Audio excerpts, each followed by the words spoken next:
表列一间化工厂昨半暝制作硫酸的过程发生化学气体硫化氢外泄的事件，有6个员工因为安尼输掉了后无爽快送到病院去，其中阁有1个人是昏去。表列官这案事是认定工厂违反这案法，除了停工以外，阁会开罚30万。 苗栗县头份市一间化工厂，昨午暗时9点外发生硫化氢外泄的事件，造成1个员工昏迷，消防队接报了后进来抢救。目前1人受困，1人受困。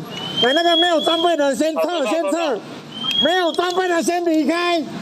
昏迷员工赶紧送上病院急救，另外5个员工是有奉先送病院。消防局伫现场测到硫化氢的浓度达到10 ppm， 随通知厂商加工线关起来，并且压水，最后才顺利将这外泄的状况控制。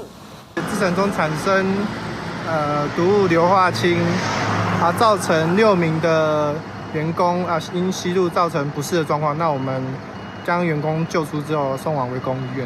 其实硫化氢它就是有恶臭味，然后它是使用在硫酸等制成的那个原料，化工原料，就是会影响呼吸道然后在更高浓度但会可能造成死亡。 苗栗县府讲，位于中华路一间化工厂，在1961年创立，厂房面积是24000平，主要生产硫酸甲化学肥料。加在这摆硫化氢外泄，只是在厂区定调为公安的意外。这案事认定厂方伫化学制定中无评估相关物质的反应甲危害特性，采取必要做法嚟违反这案法，已经下令停工，并且开罚30万。就是没有去评估所使用化学物质的危害特性，并采取避免物混合等。 那个措施，那违反我们这个设置规则跟职业安卫生法第6条第1项规定的部分，我们会处以停工跟裁罚30万。有奉先送病院的5个人，经过检查确认无要紧，已经出院登记厝的。